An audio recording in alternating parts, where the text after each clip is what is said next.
பிரபுங்கிற இவரே ஒரு பெரிய கிட்டார் பிளேயரா இருப்பாரு.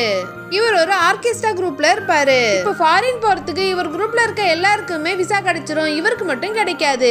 வேற வழி இல்லாம பிரபு இப்ப சொந்த ஊருக்கே வந்துடுறாரு. ஊர்ல இருக்க இவங்களோட குடும்பம் ஒரு பக்கா ஆர்த்தடாக்ஸ் பிராமின் ஃபேமிலி. ஆனா இவருக்கு மட்டும் கடவுள் நம்பிக்கையே இருக்காது. இங்க பிரபுவோட அப்பா ஒரு பெரிய புரோகிதரா இருப்பாரு. ஆனா பிரபுவுக்கும் அவங்க அப்பாவுக்கும் ஆகவே ஆகாது.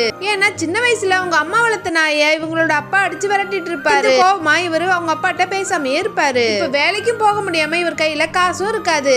வேற வழியே இல்லாம இப்ப இவரோட அவர் கசின் கூட அசிஸ்டண்டா போறாரு. இப்போ ஒரு நாள் இவரோட கசின்க்கு அடிபட்டுருது. இவர் போக முடியாதால பிரபுவையே எல்லாத்துக்கும் அனுப்புறாரு. இப்ப பிரபுவுக்கு நம்பிக்கை இல்லைனாலும் காசுக்காக அவர் கசின் சொல்லி கொடுத்ததெல்லாம் கரெக்டா பண்ணிட்டு இருக்காரு. இப்போ ஒரு நாள் ஒரு டாக்டர் வீட்டுக்கு போறாரு. அவங்க பையனுக்கு பேய் பிடிச்சிருக்குன்னு சொல்லிட்டு அங்க பூஜை பண்ண சொல்றாங்க. இவரும் அவரோட கசின் சொல்லி கொடுத்த மாதிரி அங்க பூஜை பண்ணிட்டு இருக்காரு. இவர் பூஜை பண்ணதும் அந்த பையனும் சரியாயிட்டான். இத பார்த்த இவருக்கு ரொம்பவும் ஆச்சரியமா இருக்கு.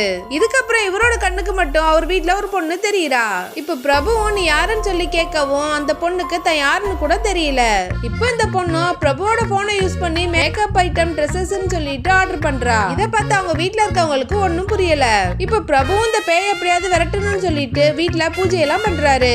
ஆனா இந்த பொண்ணு அங்கேயே உட்கார்ந்து சிரிச்சிட்டு இருக்கா. இப்ப இந்த பொண்ணு கிறிஸ்டியன்னு தெரிஞ்சதும் சிலுவை வாங்குறதுக்கு போறாரு. அங்கேயும் இந்த பொண்ணு வந்துடுறா. நான் கெட்ட சக்தியா இருந்தா இவ்வளவு கிராஸ்க்கு நடுவுல நிக்க முடியுமா அப்படின்னு சொல்லிட்டு கேட்கவும் இவனுக்கும் ஒன்னும் புரியல.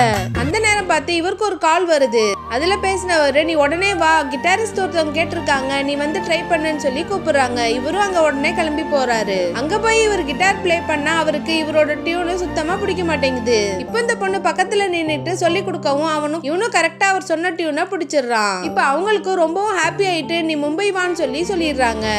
இதுக்கப்புறம் இவன் இந்த பொண்ணு கூட ஜாலியா பேச ஆரம்பிக்கிறான். இப்ப இந்த பொண்ணோட பேர் என்னன்னு தெரியாதனால டெலுலுன்னு சொல்லிட்டு கூப்பிடுறான். இதுக்கப்புறம் இவங்க ரெண்டு பேருக்குள்ள ஒரு எமோஷனல் கனெக்ஷன் உண்டாகுது. இதுக்கப்புறம் என்ன நடந்ததுன்னு தெரிஞ்சுக்க நம்ம சேனலை மறக்காம சப்ஸ்கிரைப் பண்ணிக்கோங்க.